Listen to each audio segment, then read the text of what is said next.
ते 26 पर्यंत ते काहीच करत नाही. तुमच्याकडे कुठली माहिती देतात का? नाही, जे दिली ते आम्ही सगळी घेऊन त्याची मंजुरीसाठी दिलेली आहे त्यावेळेस. हो, फक्त त्याच्यापैकी तुम्हीच मला लिहून दिले की 17-18 चे 346 लेखाक्षेप होते, 10 क्लिअर झाले 346 पैकी सर.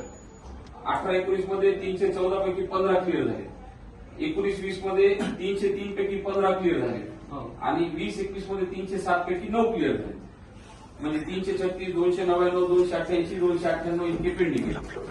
ह्याला काय वीज कालावधी आहे का नाही? सांगा काय, तुम्हीच सांगा असं मला, नाही मी तरी सांगतो तुम्हाला. तुम्हीच सांगा. नाही सर, हे आपण एसी मध्ये ठेवतो आणि पुन्हा वेळोवेळी त्यांना आपण हे आपण पहिला मान्य काय संबंध आहे सर? हे वगळण्याचे अधिकार वगळायचे नाही, फायनान्शियल असेल तर वगळता येत नाही. फायनान्शियलचे आता सर मी आता यावेळेस येऊन पाहिलं होतं. मला वाटतं 15 दिवस नाही. ऐका पुढं अजून एक सांगतो सर. ह्यांनी काय केले, 16/1/2026 पत्र काढले की ते लेखाक्षेपाची पूर्तता करा, अन्यथा तुमचे देयक स्वीकारल्या जाणार नाही. मार्च 2026 स्वीकारले का नाही स्वीकारले विचारा. तुम्हीच लिहून दिले आणि तुम्ही स्वीकारले. हलकं प्याला आणि त्याच्यानंतर ती ओळ उडून टाकली. परत एक पत्र काढलं फेब्रुवारीमध्ये.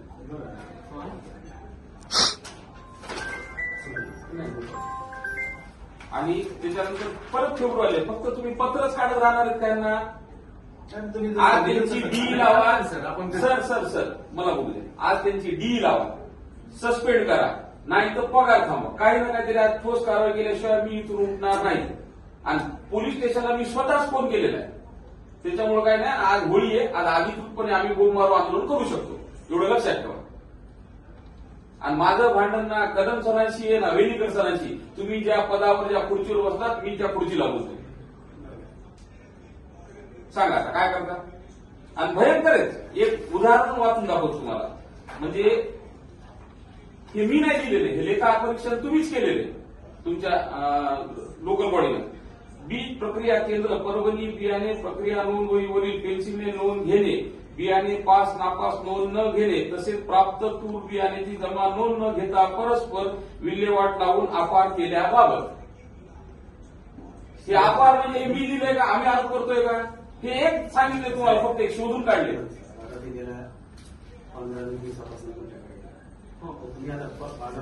ऐका सर, अजून नाही माझं संपलं नाही, माझं संपलं तुम्हाला. परत रोख किर्द आणि बँक स्क्रोल मधील तफावतीबाबत. रोख किर्द प्रमाणे दिनांक 1/4/2018 रोजी शिल्लक रक्कम निरंतर, दिनांक 1/4/2018 रोजी बँक स्क्रोल प्रमाणे शिल्लक रक्कम 4,99,666, तफावत रक्कम 4,99,666. लालाचा माल आहे, आमचे पैसे दे आणि ह्याचा तुम्ही प्रश्न विचारणार नाही, त्यांच्याकडून काय करणार नाही. म्हणजे काय गोट्या खायला का तुम्ही? फुकट पगारी म्हणजे घोळ करा, पगारी का तुम्ही त्यांना प्याऱ्याला 2,000 रुपये घेता ते. हे म्हणजे हे म्हणाले मी, ह्यांच्या पूर्वीचे कोण असतील काय असतील मला माहित नाही. वाचा ना. बँकेच्या रकमामध्ये तफावत आहे आणि तुम्ही क्लिअर करणार नाही ते.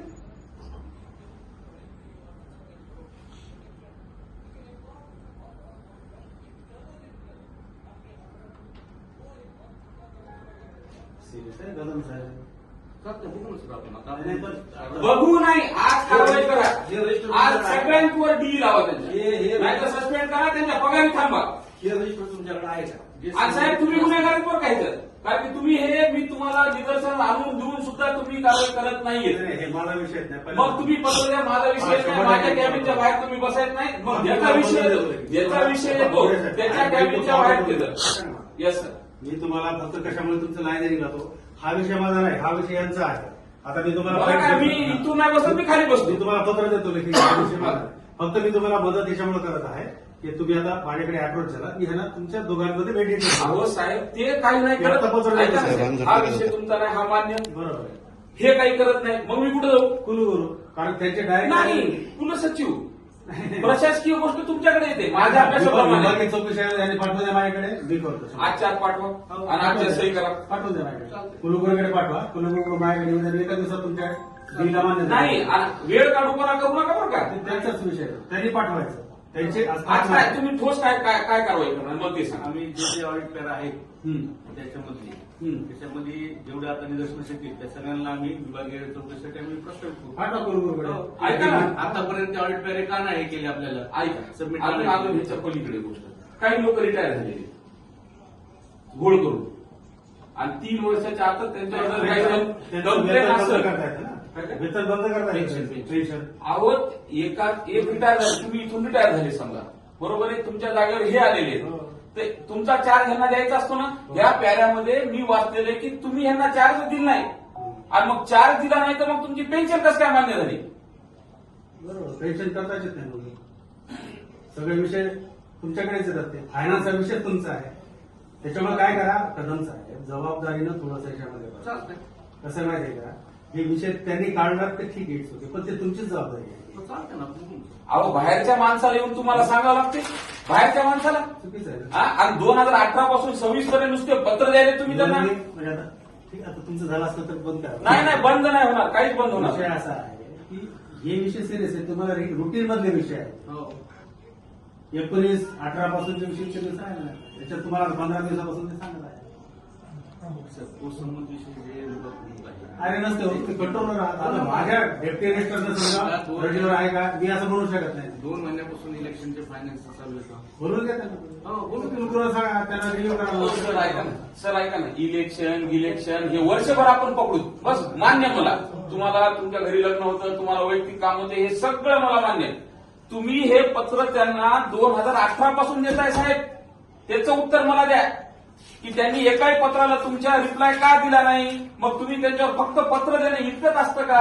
आता तुम्ही एक काम करा तुम्ही पत्र दिले ना त्यांना वेतन देता येणार हो. नाही सर्व्हिसला हो दिले मी जवळ तुम्ही तुमच्या त्याचं पत्रावर- वेतन बंद करा. पहिला विषय आणि दुसरा विषय जे लोक रिस्पॉन्ड करत नाही त्यांना तुम्ही विभागीय विषय प्रस्तावित करा सिंपल विषय आहे अजून एक विषय तिसरा सर बोला काही लोकांनी त्यांचे डॉक्युमेंट दिले नाहीत ऑडिटला.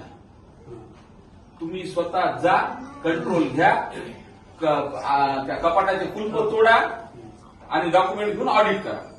ऑडिटला डॉक्युमेंट देत नाही म्हणजे कुठला विषय बघा वाचून दाखवा वाचताय त्याच्यात आता हे पूर्ण घोळाचं पुस्तक आहे काय काय सांगू तुम्हाला.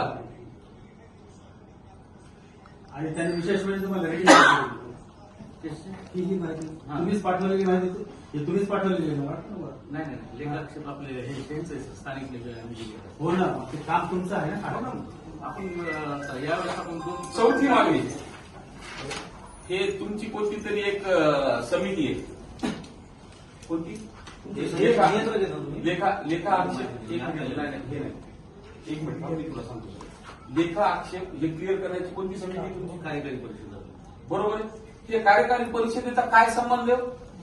अजून मी तुम्हाला सांगतो कार्यकारी परिषदेमध्ये फायनान्शियल जे इरेग्युलरिटीज असते मंजूर होत नाही नाही ना नाही मंजूर होत नाही परंतु आपण हे कार्यकारी त्याच्यामध्ये ठेवायचा विषयच नाही कुठं लिहिलेलं तसं काम ते रुटीन प्रोसेस आहे तुमचं नाही वगळायचा विषय म्हणा नाही बघत आहे मी सांगतो तुम्हाला नाही त्यांचे उत्तर आल्यानंतर आपण नाही देत ते समोर ज्या विभागाचा फायनान्शियल याचे तुमचे बघत आहे नाही तर तुम्ही ते पत्र दिले ना फायनान्शियल नाही सर मला त्याच्यामध्ये मला काय जे म्हणायचं मला काय म्हणायचं त्याच्या संदर्भात की ऑडिट जर तुम्ही केलं असेल तर समजा हे ऑडिट क्लिअर करायला मी कोणाकडे जायला पाहिजे ह्यांच्याकडे जायला पाहिजे की तुमच्याकडे यायला पाहिजे. ज्यांना ऑडिट केले त्याच्याकडे तुम्हाला लेखाक्षेप द्यावा लागतील ना.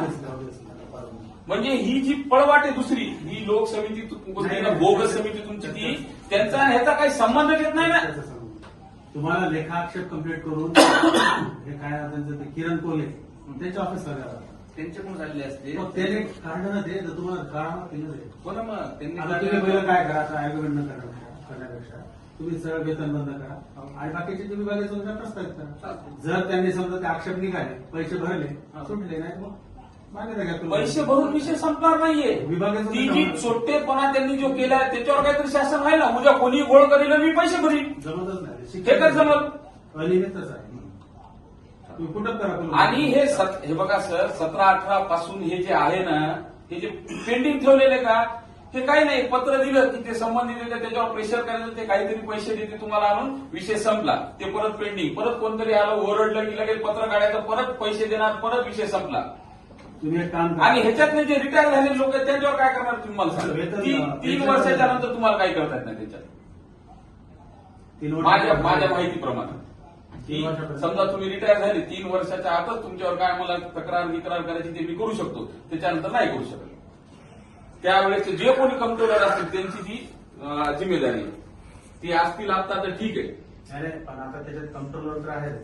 समजा आता तुम्ही कंट्रोलर आहात हो आणि मी एक एडीपी आहे समजा, हो मी अनियमितता केली आणि मी आज एक्झिस्टिंग आहे, हो तर माझ्यावर कारवाई व्हायला 100%. असं कंट्रोलर हे पद आहे ते चालतच राहणार.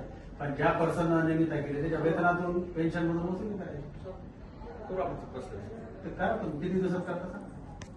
नाही, मला आज लेखी पत्र द्या आणि त्याच्यात ते मेन्शन करा की आम्ही त्यांची डी लावणार आहेत, आम्ही त्यांचे वेतन बंद करणार आहे आणि आम्हाला 8 दिवसाचा वेळ देण्यात यावा. मग मी 8 दिवस थांबतो. आणि 8च दिवस 9वा दिवस तुम्ही 10 आणि 15 20 दिवस म्हणतात, जमणार नाही. आत्ताच सांगायला आज फार शांततेत येऊन बसलेले आम्ही मनसेचे कार्यकर्ते, जेवढं भान लक्ष ठेवा. आणि माझा मुद्दा एकदम करेक्ट आहे. तुम्ही ते तुमचे किती कुठे गेले सिक्युरिटी वाले आणा, काही आणा, आमचा धोका करा, आम्हाला लाठ्या खाट्या घाला, मारत बिल्डिंगच्या बाहेर काढा, आम्हाला फरक पडत नाही. आम्ही परत हे मुद्दे घेऊन इथे येणार म्हणजे येणार. तुम्ही आता काय करा, तुम्ही ते सगळे मुद्दे घ्या, त्याच्यातले कोण कोण कन्सर्न जबाबदार आहेत, ज्यांचे वेतन बंद करायचे ऑफिस ऑर्डरकडून वेतन बंद करा आणि बाकीच्या विभागाची चौकशा करा. त्याला किती दिवस लागणार? 4-5 दिवसामध्ये 8 दिवस पत्र द्या पण तसं आज. तसं लेखी पत्र देऊन टाकलं. 9व्या दिवशी मी परत नाही झालं. कोणते आक्षेप आहेत म्हणजे आता कोणते म्हणजे? तू वाचतोस का? बोलल्यावर मला थोडा वेळ लागणार. तुम्ही सुरुवात तर करा ना. त्यांच्या लक्षात येईल ना काय सर, तुमची पूर्ण युनिव्हर्सिटीवरच तुम्हाला डी दाखल करावं लागतं. होईल. हा, करा. 100% व्हायलाच पाहिजे. म्हणजे व्हायलाच पाहिजे. सगळे का आपल्याकडे ते तुमचेच आहेत. 2 दिले त्यांना, 2. माझ्याकडे दिले, निवडला पण दिले, सगळ्याच गोष्टी दिले, ह्यांना पण दिले, अजून पाहिजे तर अजून देतो. माझ्याकडे पैशाची कमी नाही, खूप पैसे आहेत. हे अजून एक गठ्ठा तुम्हाला आता काढून देतो. हे घ्या, हे 17, 18, 18, 19, तुम्ही 20, 21 दिलेले आहेत. बरं नाही 20, 21, 25 झालेलंच नाही. डॉक्युमेंटच देणार 22 पर्यंत झाले फक्त. 22 पर्यंत झाले. 6 वर्षापासून फक्त आपण यांना पत्र. अरे यावर्षी झालं ना म्हणजे आज काय करताय? नाही झालं साहेब. आपला विषय नाही. लोकल कुंडवाडीवाले आपला प्रोग्राम देतात, त्या प्रोग्रामच्या हिशोबाने हे चालू असतं. चला, ठीक आहे. तुम्ही त्यांना एक पत्र द्या. बाकीच्यांचे वेतन बंद करा 22%. तुम्ही ते दिले पण त्या पत्रामध्ये आहे ती बंद करा आणि त्यांना एक नोटीस द्या. आणि होत नसेल तर तुम्ही त्यांचं बसायला करा. चालेल. पेन्शन बंद करा. तुमचाच विषय. तुम्हाला मान्यता घ्यायची फक्त कुलगुरूचाच विषय आहे. कुलगुरू जातील सही त्याच्यावर. चालेल. चालतंय. पत्र त्यांना कधी लेखी देणार? पत्र देतील. कधी देणार? आनंद कुठे गेला? आनंद पत्र घेऊन टाकलं. पाणी घेऊ सर. अरे चहा पत्र